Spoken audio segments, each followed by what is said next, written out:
Hey, my friends, I hope that you're doing well and keeping safe out there.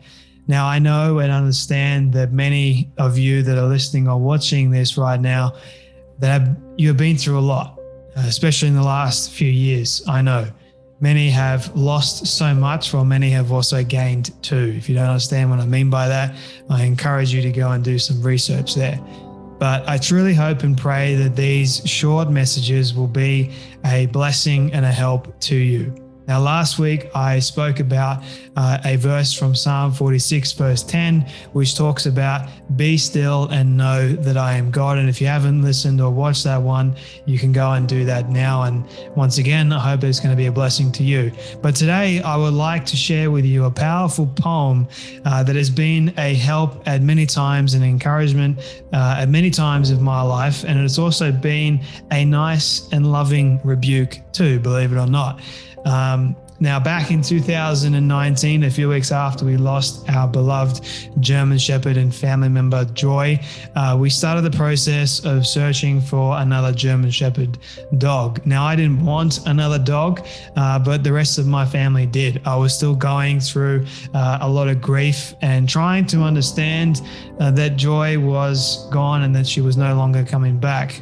And I was scared and worried about getting another dog and whether or not I would actually forget Joy and all the memories that we did share together. Because Joy and I were extremely close. She slept in my room and we did almost everything together, and we went through a lot together. She gave me a lot of joy. So she was a very, very special animal to me. But while we were at this new breeder's place, one German Shepherd puppy stood out from the rest. She was full of life, very much like Joy was. She would try and jump off the couch, and we had to try and catch her before she landed on the ground. Otherwise, if she did, it wouldn't have been good. She's a tiny puppy. She would also bite my fingers to try and get my attention. Now, meanwhile, her brothers and sisters were too preoccupied with these ice blocks and toys where my parents and brothers were. Now, this puppy was definitely unique. You could see it. Now, I needed to use the bathroom, which was towards the back of the house. And as I started walking towards the bathroom, this little puppy followed me.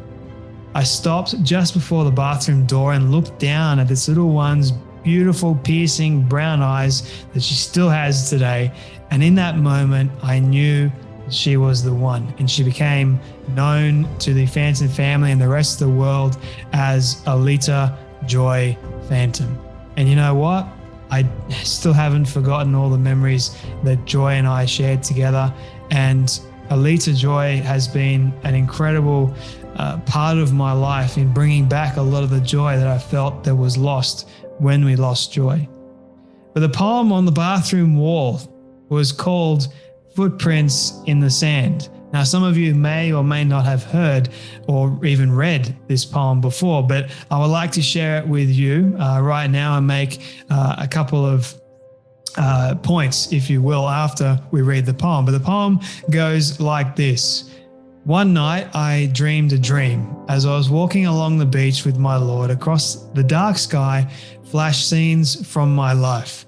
For each scene, I noticed two sets of footprints in the sand, one belonging to me and one to my Lord. After the last scene of my life flashed before me, I looked back at the footprints in the sand. I noticed that at many times along the path of my life, especially at the very lowest and saddest times, there were only one set of footprints. This troubled me, so I asked the Lord about it. Lord, you said that once I decided to follow you, you'd walk with me all the way. But I noticed that during the saddest and most troubling times of my life, there were only one set of footprints. I don't understand why, when I needed you the most, you would leave me. That's when God whispered to me and said, my precious child, I love you and would never leave you, never, ever.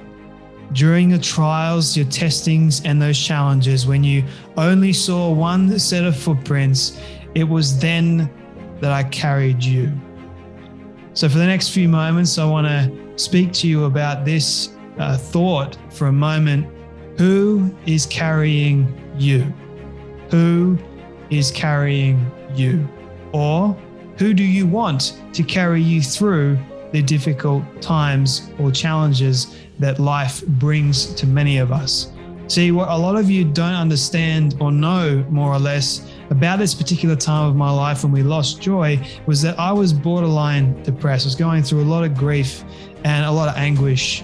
But I was also trying to be self-reliant on my own emotions and strength to get me through this horrible period of my life. What I need you to also understand as well is that I had run so far away from God that I couldn't recognize his voice, nor did I want to hear it. And the even sadder truth was that I didn't want anything to do with him at this point in my life. Today, I am going to help you identify 3 people that you can choose to help carry you through difficult times in life and where they will happen to lead you if you choose one of them. And let me quickly share with you one that I believe is the actual right one. It may already be obvious to many of you that are listening or watching today, but here is the truth. I knew that at any moment in my life that I could have chosen to call out to God and asked him to carry me through these challenges. But I chose to carry myself for a long period of time, and the same can be said for many of you. So the first person that you can choose to carry you through a difficult time in your life is, you guessed it, you.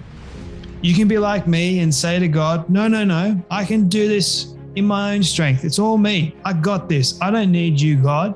And God sits back and says, okay, I'll let you. Now let's see how this turns out. But you know what happens when we allow ourselves and we try to do it in our own strength? We won't fully heal and we won't get out of that difficult time. Sure, we have convinced ourselves so well that we can do this, but we can't. And there is another that I will share in a moment that will convince you of the same truth. It will become this vicious cycle in your life where you will continue to convince yourself that all is fine when it's really not. But when that same traumatic memory starts playing through your mind, and when you go through a difficult challenge again, you feel miserable. Once more, you feel like there is no hope anymore. And oftentimes for a lot of people, they end up being depressed because they are trying to carry themselves through a difficult or challenging time. And it won't turn out or end out well for you. And believe me, I know this. Who is carrying you? Are you trying to carry yourself through this hard time that you're going through right now? Christian, how is it going for you? I know exactly how it went for me. It didn't go so well. The next person that is up right now that I want to share with you is the devil, or many of you know him as Satan. So are you allowing Satan to carry you through this difficult time? He is so deceptive that he will act like he's got all the answers for you, and he will package them up for you as well in these perfectly sounding lies. They sound so good. He will say to you things like, hey, I've got you. Let's go out, let's party, and let's try and numb this pain. Oh, you definitely have the strength for yourself that you need to get through this. You don't need anyone else. You especially don't need God. This is all God's fault. It's not yours. Does any of this that I'm saying right now sound familiar at all? Satan will carry you all right, but he won't carry you through to the other side of the challenge or the pain. Or he won't make anything that you're going through that is difficult and you're feeling a lot of stress and anguish, he won't make any of that better for you. In fact, he will carry you to a dark, dangerous, and lonely place, my friends. Who is carrying you? Now, the next person, who is honestly the key of this entire message today, is God. If we are God's child right now, if you believe this or not, you have an incredible power available to you. The Bible says that God will never leave you nor forsake you. What does that mean? He's not going anywhere if you choose to believe in him. That's his promise to all who are saved. So when you are going through a trial, you have the ability to call out to God at any moment, and he will carry you through it.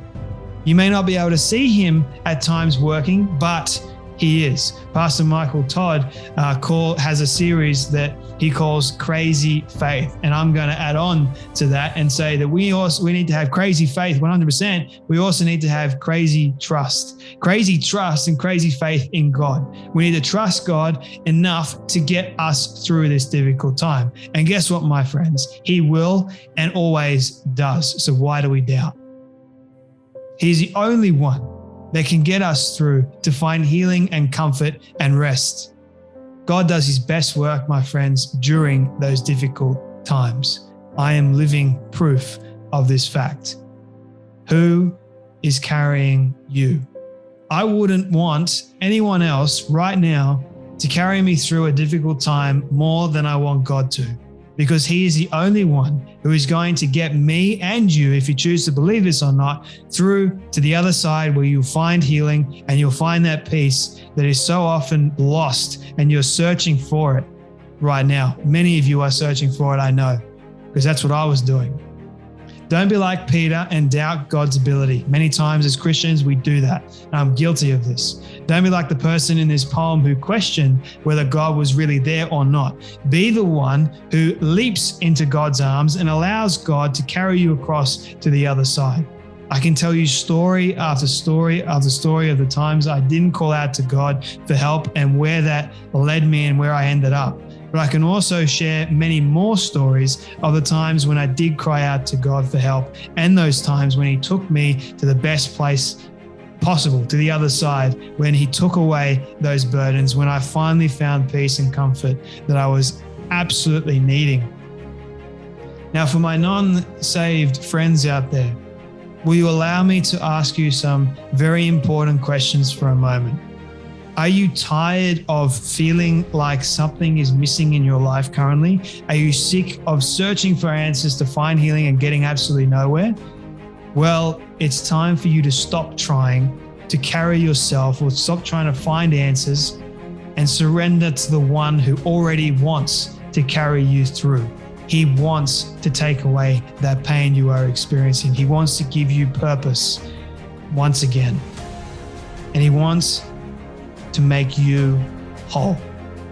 God is waiting with his arms wide open, ready for you to leap into his warm, wide, loving embrace. You, my friend, just need to accept him and call out to him. You need to believe in him. It is so simple, yet we all make it complicated. Yet we allow fear, we allow doubt to creep in. We allow these struggles to take over and we think we can do it all ourselves. But once again, my friends, we cannot. Remember, all this is your choice. You can continue to carry yourself or allow Satan to carry you through and take you to the worst places possible, or you can give it all over to God. He doesn't promise that life won't be hard, but he does promise that he will be there to carry you through when you ask him. Once again, my friends, who is carrying you? Who do you want to carry you? Be blessed, my friends, and stay safe out there.